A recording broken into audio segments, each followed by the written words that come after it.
So as you know, I've titled this talk, The Twin Rosicrucian Publications, Keys to the Rosicrucian Mysteries. And during this talk, I'll be focusing on the twinship of the two publications, the Shakespeare First Folio and Francis Bacon's De Augmentis Scientiarum, and the connection with the 1623 Great Conjunction of Saturn and Jupiter, and how they comprise the golden and silver keys to the Rosicrucian Mysteries, and also to life itself. So 2023 is the 400th anniversary of the publication in 1623 of these two publications, the Shakespeare First Folio with plays and the folio titled Mr. William Shakespeare's Comedies, Histories and Tragedies. But it's also the 400th anniversary of the publication of Francis Bacon's De Dignitate et Augmentis Scientiarum, which is the Latin version of his earlier and original Of the Proficience and Advancement of Learning, Divine and Human, that was published in English in 1605. People, when they talk about this, tend to miss out the fact he called it divine and human, and miss half the point. Anyway, I'm spelling it out for you now. Now, both the 1623 books were printed as folios and are much enlarged versions of what was published before. The Shakespeare Folio includes 18 plays that were never published before, as far as we know, and the 18 plays that were published before were individual plays printed in quarto. The De Dignitate et Augmentis Scientiarum contains 9 books or sections compared to the 2 books or sections that made up the original 1605 of the Proficience and Advancement of Learning, Divine and Human, that was printed in quarto. The Shakespeare works and the Bacon works are a key part of the Rosicrucian work and mysteries.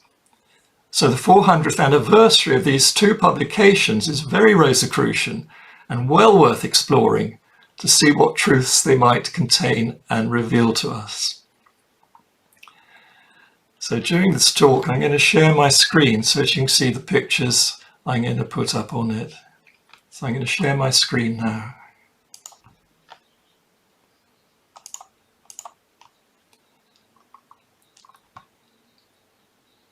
So the first thing to note about these two books, and you're seeing the title pages to them now, first thing to note is that these two books were not only published in the same year, 1623, but also close in time to each other, even though produced by different printing houses in the City of London.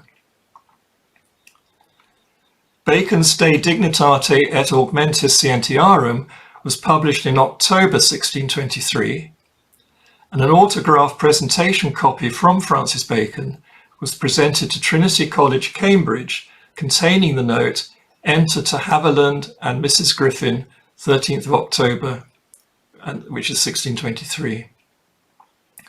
John Haviland was the printer, with his printing house in Eliot's Court, close to the Sessions House, which is now called the Old Bailey. The earliest record of a retail purchase of the Shakespeare First Folio is an account book entry for 5th of December 1623, recording that Edward Deering purchased 2 Shakespeare folios. But that means that the first copies off the printing press would have been earlier, copies which would have been for the author and the editor, the Pembroke brothers, and to whom the folio is dedicated, and a copy for the king. The printer of the Shakespeare Folio was William Jaggard and his son Isaac, whose printing house was at the Half Eagle and Key in the Barbican, which is actually not far from the Old Bailey. The second thing to note is that Ben Jonson, who was one of Bacon's good pens, was involved in both publications, editing the Shakespeare Folio and helping to translate Bacon's much augmented advancement of learning into Latin. As both publications also bear the signature of the Rosicrucians, the publishing of them together was clearly done deliberately, thereby making them appear as twins together, which is the ancient wisdom Gemini theme, the key to all the mysteries. And such twinship is symbolized by the twin great pillars of the mysteries, the pillars of Atlas, Hercules, Enoch, or Solomon, as they are called. The twin great pillars are also known as the pillar of wisdom and the pillar of intelligence or strength. They're famously represented as standing at the entrance to Solomon's temple. The pillar of wisdom, called Yakin in Hebrew, is the right-hand sun pillar of the temple, and the pillar of intelligence or strength, called Boaz in Hebrew, is the left-hand moon pillar of the temple. Now, the right-hand side and left-hand side description given to the pillars is that of the temple, and not of the viewer who is looking at the temple entrance as he or she approaches it. This is quite important. Now, the diagrams I'm going to show you are looking like that in the same way. In other words, it's like seeing another person face to face, wherein the other person is the temple. The middle pillar, which is the result of uniting and marrying what the twin side pillars represent, is called the pillar of beauty. And this marriage of the twin great pillars, known as the mystical marriage, is achieved by means of service. The service which is a mystery, the sacred drama of love in action, in which the wisdom is carried out with all one's strength. And this creates beauty, which shines and gives delight. In terms of Solomon's temple, this means passing between the great pillars and entering the temple so as to perform temple service. But in the human body, the temple of the soul, the middle pillar is the spine and its kundalini or serpent energy, which is aroused and raised up through the body and its chakras by means of love in action, and which culminates in the crown chakra bestowing illumination. Now, the Masonic teaching concerning these three great pillars is wisdom to design, strength to support, beauty to adorn. And it's a nice, easy way to remember what they represent. Such twinship now is allegorized in the classical mythology of the Gemini, wherein Gemini means twins. And the astrological symbol for the Gemini is composed of the great pillars plus the threshold and the lintel, as shown down here on the diagram. Such twinship is key to everything. It is a key to life itself. I mean, it makes two keys which become one. They are the gold and silver keys, and they become one in their marriage. Now, twinship is also symbolized by the seal of Solomon. So this is a picture of the seal of Solomon. This is also the key to the Shakespeare works and the Bacon works, both of which are signed with AA Gemini headpieces. So the two A's, turn one A upside down, you get the V, and they're the Gemini twins. And the same for the Shakespeare Folio. The AA signifies Al and Allah, Hebrew names for the Divine Father and Mother, who are in a unity of love known as the Elohim, nowadays pronounced as Elohim and translated as God. And they create heaven and earth, as it says in the very first verse of the Holy Bible, Genesis chapter 1, verse 1. All creation, this is important, all creation is thus male and female, including the human soul, And the human soul is called man in translations of Genesis 1. And the word man, that's the English translation, the word man as used here actually means mind or soul. And as Genesis tells you, it's created male and female. Moreover, there is a heavenly twinship and an earthly twinship. And this is what the story of the Gemini signify.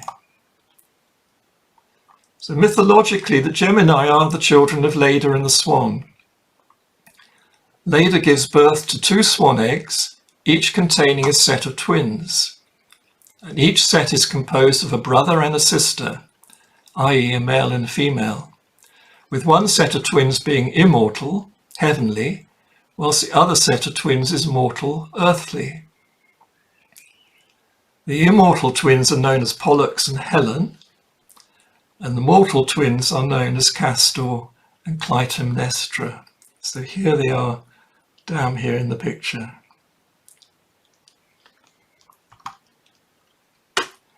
Now even the Rosicrucians' main symbol from which they derive their name portrays twinship. The rose and cross united together in mystical marriage.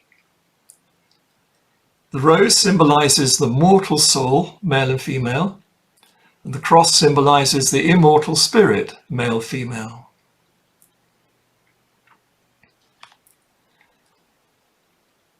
Now going back to the folios, the folio of Shakespeare's Comedies, Histories and Tragedies is a work of poetry, and the De Dignitate et Augmentis Scientiarum is a work of philosophy. Poetry is said to be creative and associated with the heart, and therefore represented by the right-hand pillar, whilst philosophy is associated with the mind and with reason, and therefore represented by the left-hand pillar. However, as usual with Rosicrucian matters, there is more to this than meets the eye at first sight. That's to say, we have to develop the second sight. For both poetry and philosophy need to be inspired and to follow a creative plan or design. And of the two, it is philosophy, with its knowledge of wisdom and thoughts and ideas generally, which inspires and designs the poetry, whilst it is poetry which gives philosophy a form that is attractive, entertaining, or challenging. So the De Dignitate et Augmentis Scientiarum can be seen as associated with the right-hand pillar, providing the inspiration and creative design, and Shakespeare's Comedies, Histories and Tragedies can be seen as associated with the left-hand pillar, giving strength, form, substance, and action to the creative design.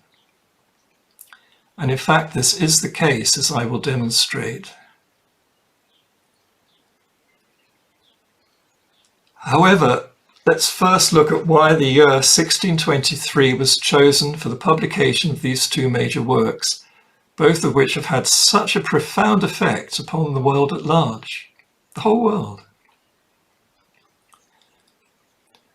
Well, 1623 was the year when the second of the planetary conjunctions of Saturn and Jupiter in the fiery trigon took place.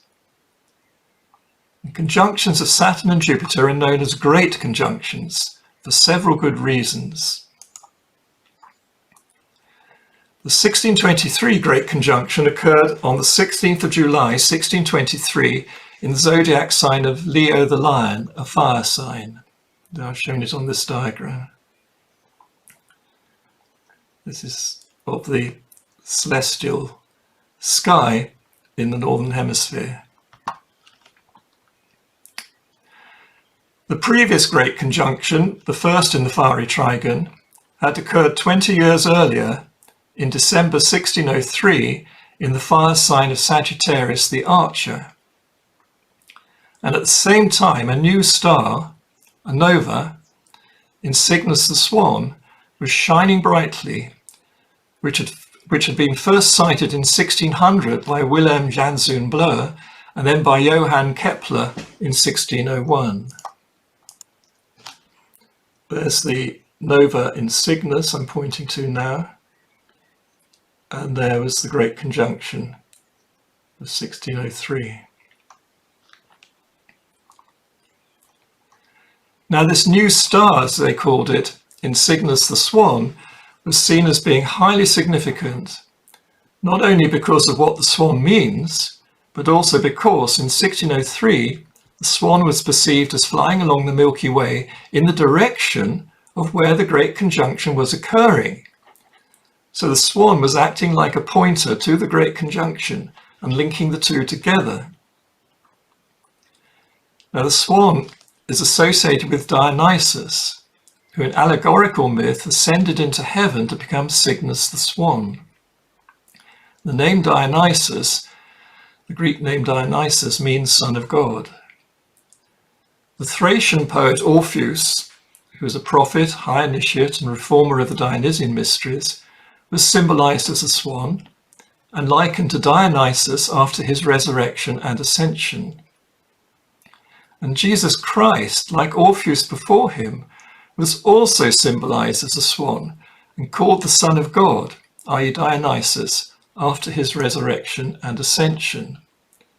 And here's a picture of Jesus, the Christ, as the swan on the cross. That's the Northern Cross, which is also Cygnus the Swan. He's got swan feathers there. It's the sarcophagus in Lisbon. Now, because of Orpheus' ability as a prophet, poet and musician, and his ability to charm all living things, even stones, with his music and poetry, the swan became an emblem of similar great poets. And it is for this reason that the poet Shakespeare is referred to by Ben Jonson as the sweet swan of Avon, in his poetic tribute to the author that is included in the pages prefacing the plays in the Shakespeare Folio. Sweet swan of Avon, what a sight it were to see thee in our waters yet appear, and make those flights upon the banks of Thames, that so did take Eliza and our James. Now the term sweet refers to the ability to charm, giving inspiration and delight. And the name Avon is a nickname for Hampton Court Palace, which lies on the banks of the River Thames, and is where many masques and plays were performed to entertain Queen Elizabeth and later King James. Ben Jonson connects the author Shakespeare with the constellation of Cygnus, the swan, when he continues by saying, "But stay, I see thee in a hemisphere, advanced, and made a constellation there."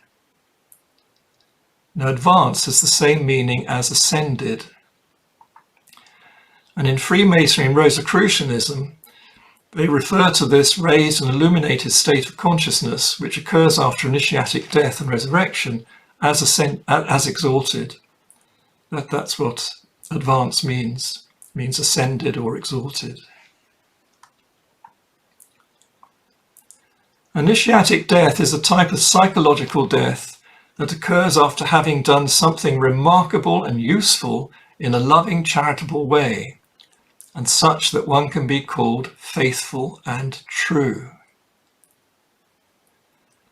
When Jonson then refers to the sweet swan author as being the star of poets, shine forth thou star of poets, is almost certainly referring to the new star or nova in Cygnus, which was still visible in 1623, but with the aid of a telescope. The 1603 celestial display extended into 1604 when Saturn and Jupiter were joined by Mars, together with a bright supernova that suddenly appeared close by in the constellation of Ophiuchus, the 13th sign of the zodiac. Moreover, this grouping of the three planets and supernova was in close alignment with the very centre of the Milky Way galaxy, which added even greater weight to the message it gave to the initiates. To the ancient Greeks, Ophiuchus represented the god Apollo holding Python, the serpent energy of Delphi, as the master of the python. And the serpent called Python refers to the Kundalini energy, the dragon or earth energy of nature, which is also within each one of us. And to master this highly intelligent energy brings illumination and the power to do good and to enlighten others. And Delphi is the oracle center of Mount Parnassus, the mount of poetry, inspiration, and illumination. And Delphi lies at the heart level of the mountain. And Apollo and his partner Pallas Athena are said to have their seats or thrones on the twin summits of Mount Parnassus. However, it's also said that the twin peaks of Parnassus are the seats of Athena, Apollo's partner, and Artemis, Apollo's twin sister, whilst Apollo's seat is at Delphi, as this illustration shows, which is from the Melpoi, which means melodies, of Petrus Tritonius that was published in 1507. And there you see Athena on top of her temple, and Artemis is called Diana by the Romans on top of her temple here, the two peaks of Parnassus. And there's Apollo at Delphi. Now this arrangement, in fact, is one of the keys to understanding the twin publications of the De Augmentis Scientiarum and the Shakespeare First Folio. Athena, the 10th muse, is on the right-hand peak of Parnassus, and she and her muses give inspiration, inspiring poets, philosophers, musicians, dancers, actors, and artists generally. They're the muses, 9 muses. And she's the 10th muse, the greatest of them all, sums them all up. And Artemis, goddess of nature, is on the left-hand peak of Parnassus, overseeing and dancing with her nymphs and hunting the deer. And down here is Bacchus, who's associated with drama. Now, according to Paracelsus's prophecy, the 1603-4 unique celestial display announced the appearance to the world of a great light, Elias the artist, herald of the new age that was to come. And a decade later, the Rosicrucian manifestos were published, which declared that the 1604 celestial display had marked the opening of the tomb of Fra CRC, the father of the Rosicrucian Fraternity, to reveal him and his books. And according to Michael Meyer and others, the 1604 celestial display was a sign to the Rosicrucians to start making the Rosicrucian work public and spreading it worldwide. Before that 1604 date and celestial display, the work of the Rosicrucian Fraternity had been prepared in secret since its beginning in 1572, which beginning had been marked by an intensely bright supernova that appeared in Cassiopeia, the heavenly queen, and shone brighter than Venus until 1574. There, I'm showing you the picture of that now in Cassiopeia.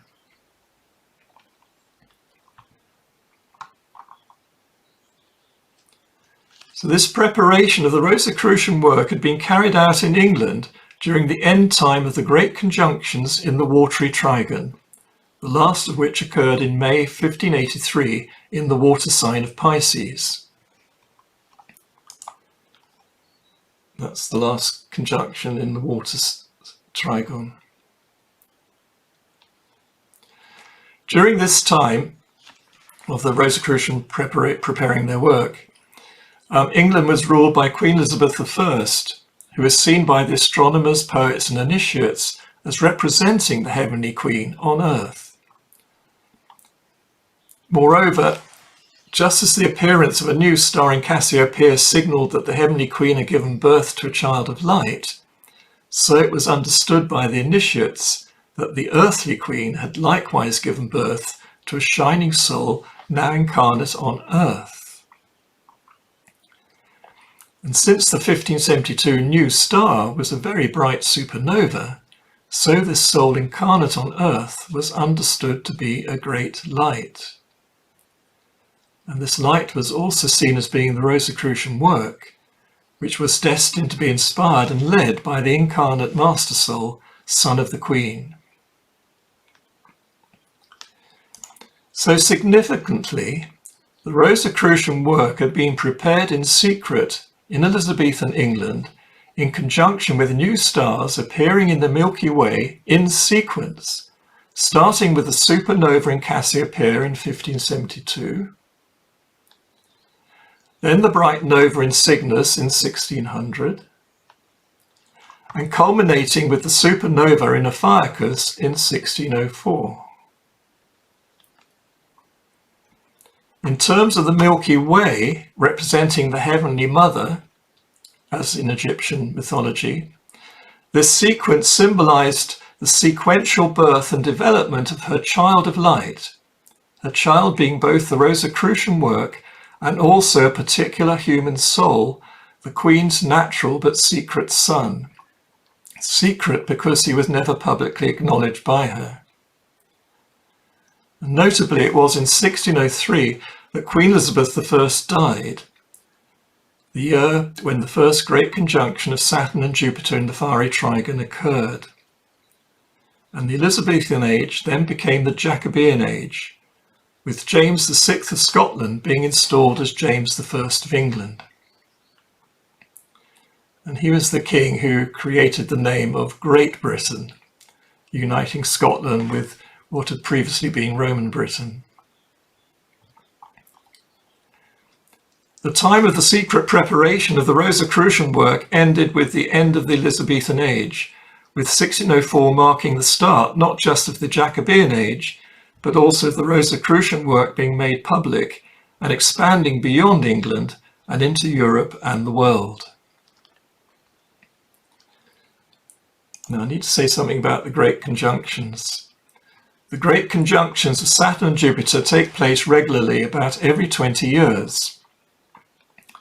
Because the great conjunctions occur in the sky at approximately 120 degrees from each other, they occur in 3 different zodiac signs that are usually equated with the same alchemical element. And a trigon is a set of 3 great conjunctions that occur in the 3 zodiac signs of a particular element, either earth or water or air or fire. The Trigonalis series proceeds from fire to earth to air to water, then repeats, with between 180 to 240 years spent in each element. For millennia, the change from one Trigonalis to another has been regarded as a marker of great social and political change of some kind, with the element giving an indication of what is likely to occur. Therefore, to the Rosicrucians, the change from the watery trigon to the fiery trigon, with the first great conjunction of the fiery trigon occurring in 1603, was extremely important. Whereas the watery trigon signifies an era of imagination and artistic and scientific blossoming, the fiery trigon signifies an era of exploration, discovery, pioneering, expansion, and learning. Moreover, when Mars is added to a great conjunction or close massing of Saturn and Jupiter, something even greater is said to happen. Now, one of the reasons why the great conjunctions of Saturn and Jupiter have been such a notable phenomenon to the sages is not just because of their symbolism and in the seeming effect they have on society, but also because 3 successive great conjunctions mark out the corners of an equilateral triangle in the sky, whilst the oppositions mark out a similar but reversed equilateral triangle. Thus, in a 60-year period, the conjunctions and oppositions create a hexagram, a seal of Solomon. So Solomon's seal is composed of 2 equilateral triangles.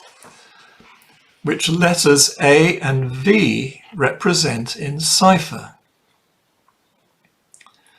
And the upward pointing triangle A is associated with the spiritual or immortal world, signified by fire and air.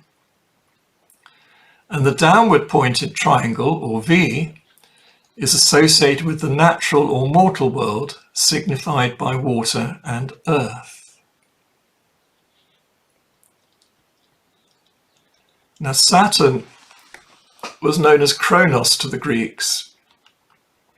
He is referred to as Father Time and is said to rule over a golden age, an age of peace, wisdom, and light or delight. From this point of view, Saturn rules over the spiritual, eternal, immortal world. And Jupiter was Saturn's son. Jupiter was known to the Greeks as Zeus, and he rules over the ever-changing times, represented by the wheel of time or zodiac of Olympian deities. And from this point of view, Jupiter rules over the natural, ever-changing mortal world. When the mortal and immortal worlds are successfully married in love, they give birth to light. And this is symbolized by the hex alpha, the Star of David or Christ star, the symbol of perfect delight, illumination, and joy.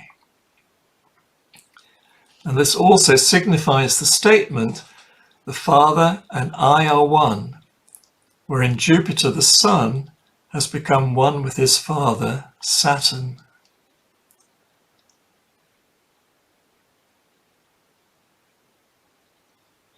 Now this is a thrice great conjunction and signifies the epithet thrice great given to Hermes, the Greek name for Thoth, the mortal who had become immortal, marrying the two together.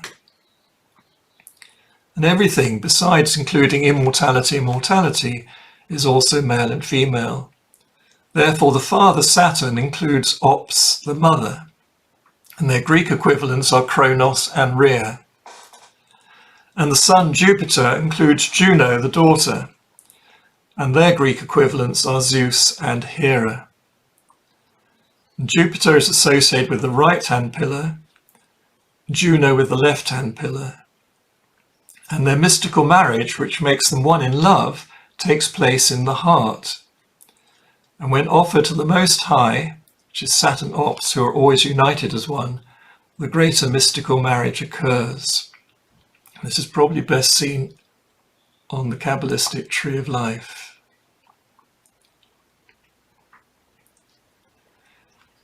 Now, the right-hand pillar is associated with Jupiter, which symbolizes Sephira number 4, Hebrew word for that's chesed, meaning mercy, compassion, and so on. And this signifies love given out wisely, that is, with wisdom. So it is also associated with the teacher or guru, and it's known as the right hand of God. The left-hand pillar of the tree is associated with Mars, which symbolizes Sephira number 5, Geburah, meaning judgment, strength, protection.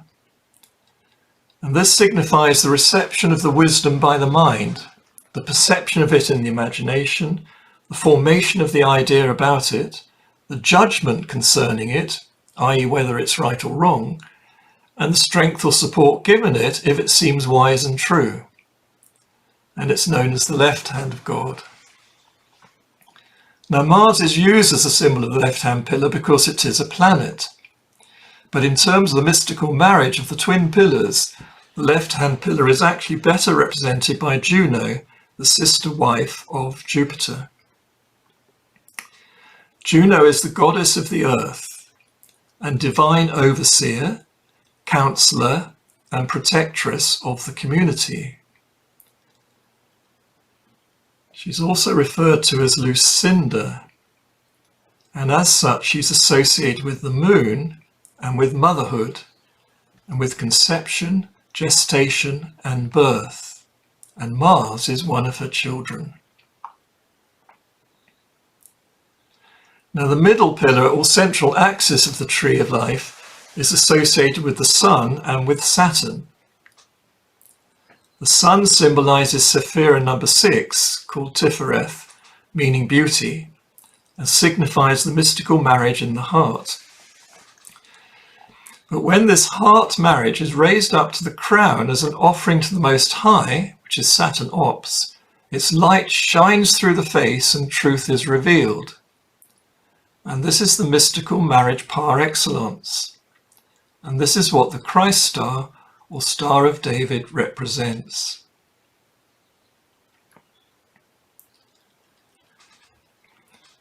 But as I mentioned before, in terms of the symbolism of Mount Parnassus, the three great pillars can also be represented by Athena, the right-hand pillar of wisdom, Artemis, the left-hand pillar of strength, and Apollo, the heart of the middle pillar of beauty. And in ancient mythology, Apollo is said to be married to his sister, Artemis, and this is considered to be a natural marriage. He is also said to be married to Athena, which is considered a spiritual marriage. Now, this is researching into the very ancient forms of the mythologies. I mean, it's funny, it's like Bacon. The more you go back into the past records or so, the more you think, oh God, they're much wiser than we are now. Now, because everything is male-female, and because often only either the male or else the female is shown visible, with the other partner being hidden, Apollo can also be understood as being invisibly present on both peaks of Parnassus, with Athena on the right-hand peak, and with Artemis on the left-hand peak. And by the same token, Apollo's two wives, natural and spiritual, are both with him in Delphi, the heart of Parnassus. Now, Apollo in this picture is shown singing and playing inspired poetic songs and harmonious music, just like Orpheus and the Dionysian Mysteries. And it is this that represents how beauty is attained by means of the marriage of opposites, of right and left, heaven and earth, sun and moon, male and female, and so on, and how beauty is then raised up to the Most High to achieve the greater mystical marriage.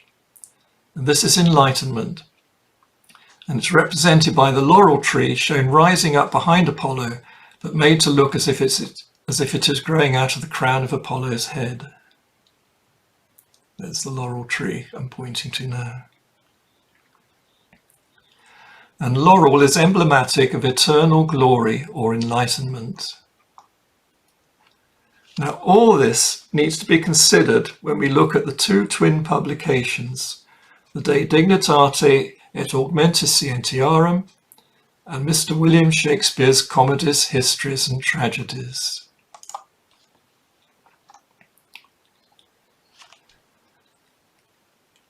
But first, however, we need to know that poetry was a key part of Francis Bacon's Great Instauration, a project that is the work of the Rosicrucians.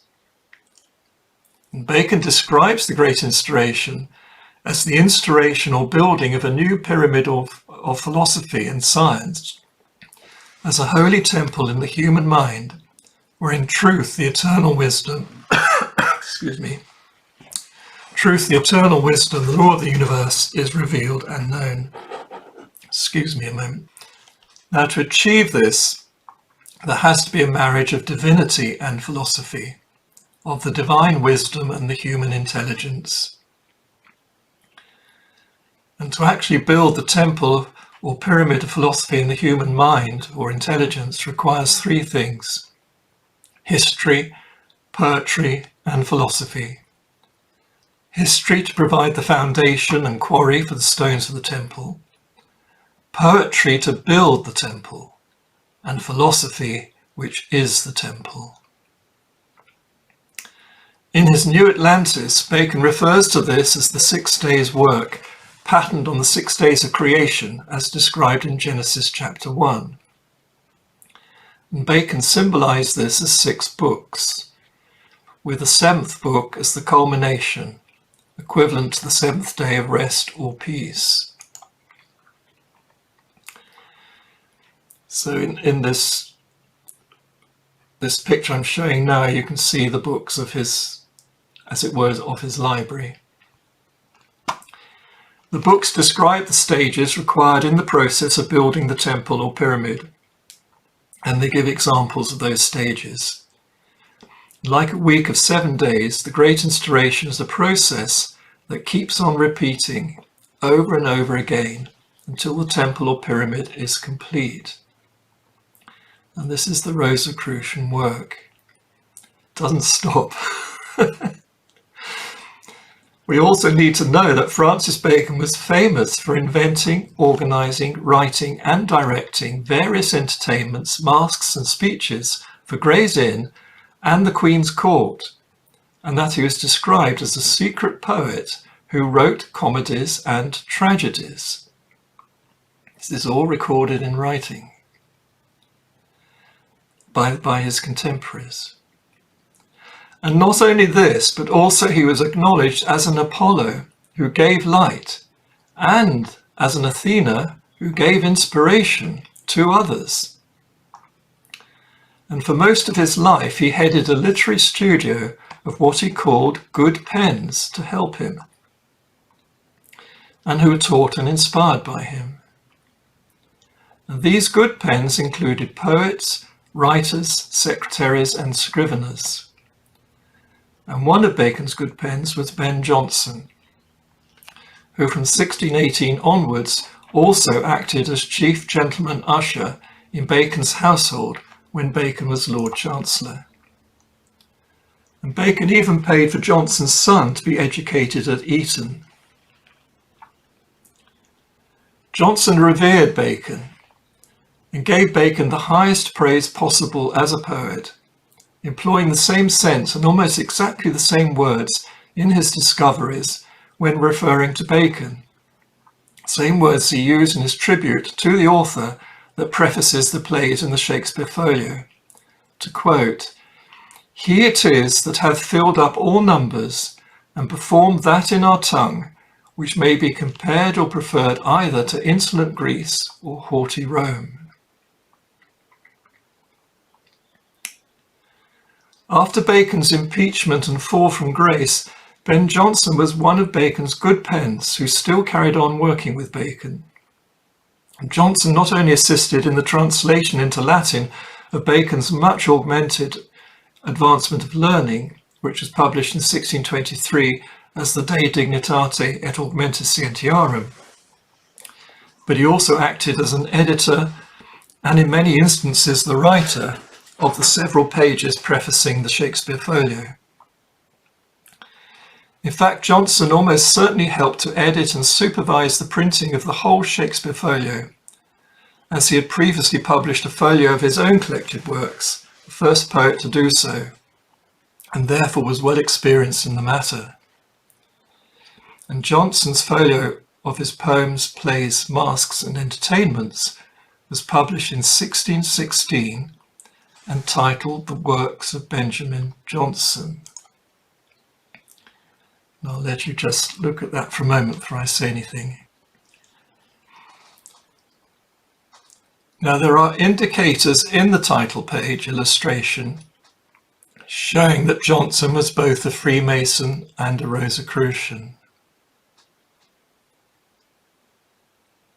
And some of you might have spotted this already. Freemasonry is signified by the stances of the two female figures standing between the columns. And note that they are women, not men. With the Queen on the right-hand side of the gateway representing tragedy, and the shepherdess on the left-hand side of the gateway representing comedy.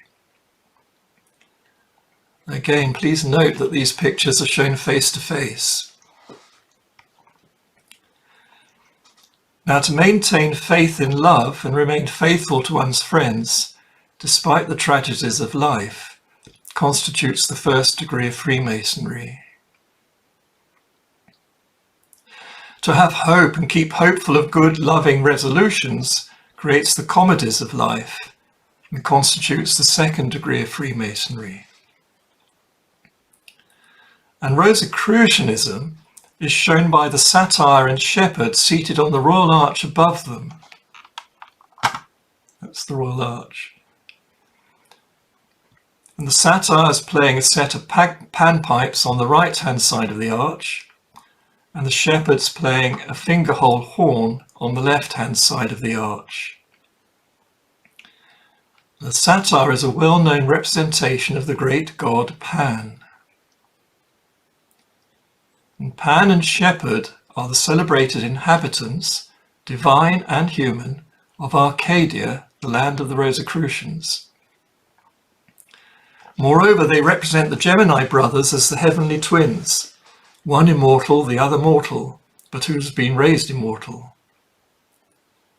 And tragedy and comedy shown beneath them, and personified by the queen and shepherdess, signify the Gemini sisters, wherein faith and hope, when combined and put into action as charity, raises the soul to immortality. In the tympanum of the arch is a theatre, I'm pointing to now, wherein tragedy and comedy are performed. And standing in the position of the keystone of the royal arch and rising up from it is a queen representing tragicomedy, being tragedy and comedy united together in a mystical marriage. There she is. In other words, the tragicomic queen signifies truth revealed, and her stance indicates that she represents the first principle of the Rosicrucian Mysteries. Now, in January 1621, Ben Jonson presented an ode to Francis Bacon at the banquet given by Bacon on his 60th birthday at York House. And in this ode, Jonson pays tribute to Lord Bacon, remarking that Bacon stands in the midst of a mystery that he is performing. And I'll quote, "Hail, happy genius of this ancient pile! How comes it all things so about thee smile? The fire, the wine, the men, and in the midst thou standst, as if a mystery thou didst." The fire, the wine, and the men are indicators that the mystery was Freemasonic and Rosicrucian, both of which are derived from the Hebraic, Dionysian, and Christian mysteries. And the standing is a reference to the body stance and position of the feet, whilst midst refers to the middle or centre, all of which indicates that Bacon was the first principle of the Rosicrucian Fraternity.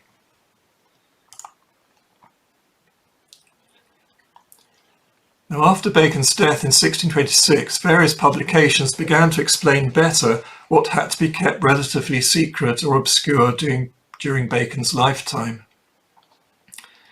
And there are two in particular which help to explain not only the whole scheme of the Great Instauration, but also how the Shakespeare First Folio and the De Dignitate et Augmentis Scientiarum twin each other. And after its first publication in England, in London, in 1623, the De Dignitate et Augmentis Scientiarum was published the very next year, 1624, in Paris, in France, as Bacon had friends there, and there were many people in mainland Europe who were eager to read Bacon's writings, and who were either already involved in or were becoming involved in the new Rosicrucian work. And many continental versions were published thereafter. The first publication for us to look at is the frontispiece illustration of a continental edition of the De Dignitate et Augmentis Scientiarum that was printed and published in Leyden, Holland in 1645. And in this frontispiece illustration, Bacon is shown seated on a chair, hatted and robed as the Lord Chancellor. And a large folio book, the De Dignitate et Augmentis Scientiarum, lies open on the table in front of him, to a line or word of which he is pointing with the forefinger of his right hand. The large folio book is supported on a smaller book that lies on a cube-shaped table in front and slightly to the right of him. This table, both top and sides, is covered with a close-fitting tablecloth. But Bacon has pushed to his right, with his right leg, part of the tablecloth that faces him, so that we can see what is on it. And what is on it is a rayed sun containing a face, all of which is picked out in tiny dots. So I don't know if you can see this. You probably need a big screen, but I'm pointing to it now.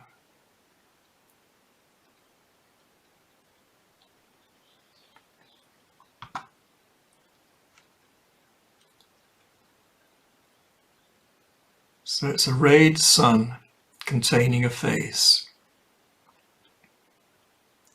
So that part of the cloth pushed towards us with its sun face, plus Bacon's right arm and hand on the large folio book, are illuminated and therefore in the light, as it's called. By contrast, Bacon's left leg and foot lies completely hidden behind the tablecloth, and his left arm and hand is in the shadow. And being in the light or in the shadow is an ancient Kabbalistic way of denoting right-hand side and left-hand side. The right-hand side being associated with the creative wisdom and symbolized by the sun that shines by day, and the left-hand side being associated with the receptive and formative intelligence or mind, symbolized by the moon that gives light, but it's reflected light, which it gives by night. And with his left arm and hand, Bacon is holding, guiding and directing the figure of a wildly dressed man up a rocky hill, on top of which is a temple.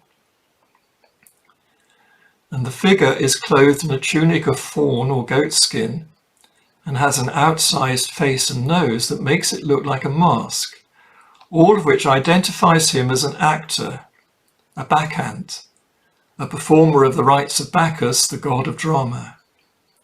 Bacchus is the Roman name for Dionysus. The classical rites of Bacchus, called mysteries, involved a mixture of comedy and tragedy, reflecting the nature of life and the universal principle of strife and friendship, as taught in the Dionysian Orphic schools of philosophy. When clothed in a fawn skin, the bacchant wore soft sandals made of fawn skin, the original of the socks of comedy. The tragic actor or bacchant, by contrast, wore high-soled hunting boots, made of goat skin, known as buskins, and a goat skin tunic. The bacchant in this picture is not wearing buskins, and therefore the deduction is that the bacchant is wearing fawn skin and is performing comedy. And the mask was used in the Bacchanalian mysteries to represent the persona of the character that was being played by the bacchant. Persona is a Latin word and it means mask or character. So just as the mask veiled the bacchant whilst he played his role on the stage, so the bacchant was considered to be the mask or earthly representative of the god Bacchus on the stage of the world. The Italian word for Bacchus is Bacco, and this is how Bacon's name was spelt in Italian. In other words, in this symbolism, Bacon is Bacchus, and his frontispiece is showing that the actor is the mask of the poet-dramatist Bacon.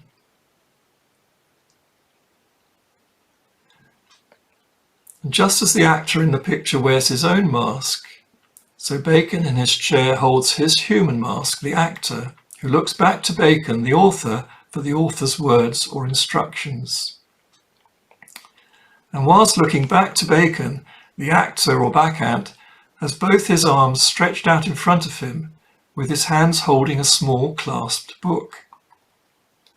And ahead of the actor and above him on the top of a rocky hill is a circular domed temple. And the actor appears to be in the process of starting to climb the hill, whilst held and guided by Bacon's left arm and hand.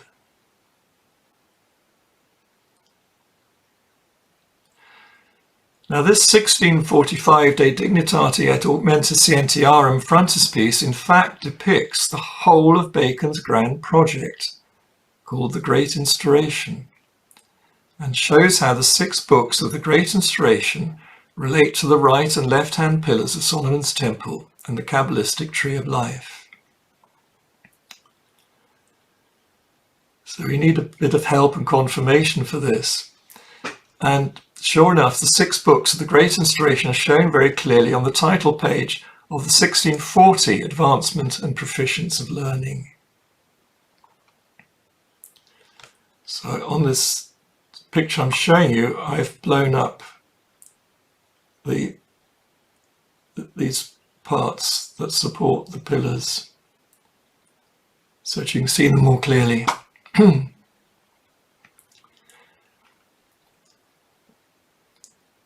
So this was the first English translation of the 1623 De Dignitate et Augmentis Scientiarum, and both the frontispiece and the title page illustrate how the Great Instauration works and how its design is based on the ancient wisdom tradition. In this title page illustration, books 1, 2 and 3 can be seen supporting the right-hand sun pillar, which is in the light. I'm pointing to it now. And they are labelled as follows. Book 1, Partitiones Scientiarum, which means partitions of sciences. And this is another name for the De Dignitate et Augmentis Scientiarum, which means of the proficience and advancement of learning. Book 2 is titled Novum Organum, means new method. Book 3 is titled Historia Naturalis, which means natural history. Then books 4, 5 and 6 can be supporting the left-hand moon pillar, which is in the shadow, as shown here very beautifully. And they're labelled as followed.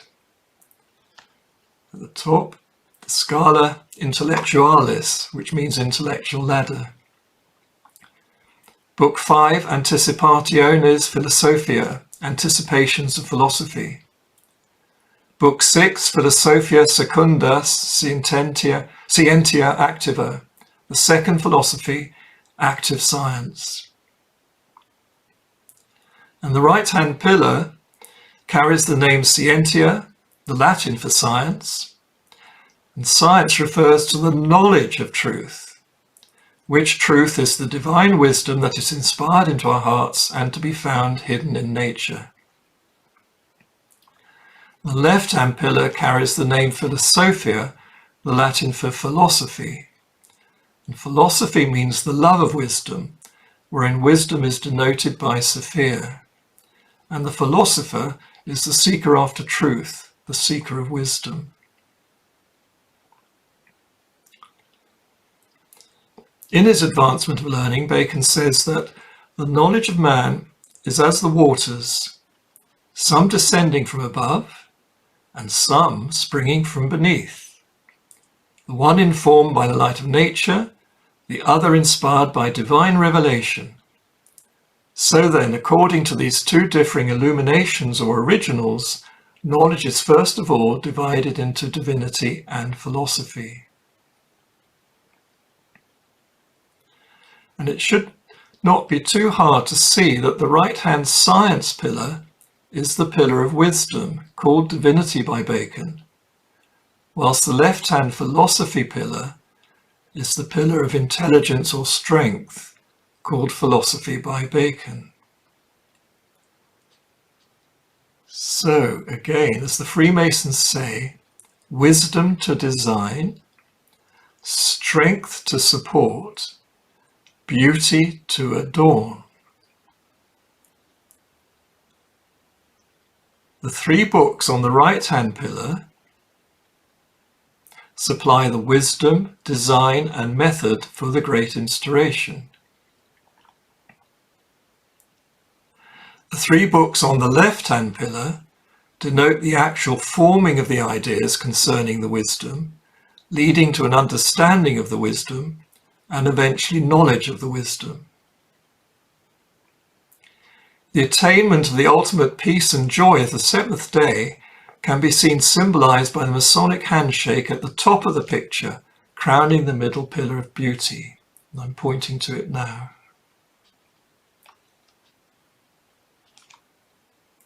And this is represented by Book 7 of the Great Instauration, as shown previously in the frontispiece of the 1640 Advancement and Proficience of Learning.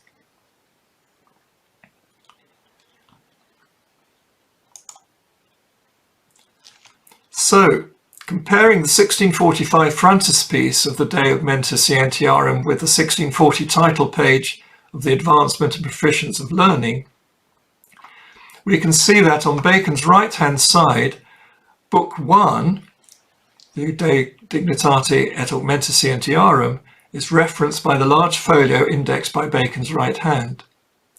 Book 2, the Novum Organum, is referenced by the smaller book lying beneath and supporting the larger one, which was indeed the case, as the Novum Organum was printed as a smaller folio than that of the De Dignitate et Augmentis Scientiarum. And Book 3, Historia Naturalis, is represented by the table and its tablecloth, and by the rayed sun on that part of the tablecloth pushed towards us by Bacon's right leg. This is a neat way of symbolizing the light of nature, the wisdom hidden in nature, waiting for us to find. Moreover, nature is traditionally referred to as the foundation stone of the universe, in which is all wisdom. And the foundation stone is symbolized as a cube, which is the shape of the table. Then on Bacon's left-hand side are the symbols of books 4, 5, and 6. So Book 4, Scala Intellectualis, the intellectual ladder, is represented by the actor, informed and guided by Bacon. Book 5, the Anticipations of Philosophy, is represented by the book held by the actor. And Book 6, the Second Philosophy or Active Science, is represented by the Temple on the Hill. And from the point of view of celebrating the 400th anniversary of the 1623 De Dignitate et Augmentis Scientiarum and the Shakespeare First Folio, we should notice that in the title page illustration of the 1640 Advancement of Learning, Book 1, the De Dignitate et Augmentis Scientiarum lies at the top of the pile of 3 books supporting the right-hand pillar. I'm pointing to it now. And this is a folio which in the frontispiece of the 1645 De Augmentis Scientiarum corresponds to the large folio that lies open on the table in front of Bacon, indexed by his right hand. Similarly, in the title page illustration of the 1640 Advancement of Learning, Book 4, the Scala Intellectualis or intellectual ladder, lies at the top of the pile of 3 books supporting the left-hand pillar. So I'm pointing to that book now. In the frontispiece of the 1645 De Augmentis Scientiarum, this book corresponds to the backhand or actor who is being guided by Bacon's left hand. In other words, Book 4 concerns comedies and tragedies, with histories being tragicomedies that combine both. And this translates into the Shakespeare Folio of William Shakespeare's comedies, histories, and tragedies. Moreover, this matches what is described in the Bible in Genesis chapter 1. The first day of creation is when universal light is created. The fourth day of creation is when individual lights, symbolized by the sun, moon, and stars, are created in the firmament of heaven to divide day from night, and for signs and seasons, and for days and years, and to give light on the earth. So both days, day 1 and day 4, concern light, one being universal, the other being lots of individuals, and they thereby twin each other. And for the same reason, the 1623 De Dignitate et Augmentis Scientiarum and the Shakespeare First Folio of Shakespeare's comedies, histories, and tragedies twin each other. With the De Dignitate et Augmentis Scientiarum on the right-hand pillar of wisdom, associated with the first day of creation, when the universal light is created, and the Shakespeare Folio of plays on the left-hand pillar of intelligence or strength, associated with the fourth day of creation, when individual lights are created in the firmament. And these are twins to each other, in imitation of Al and Allah, the divine wisdom and intelligence, who in their unity are Elohim, the Elohim, the All, which is exactly what the AA Gemini headpieces tell us.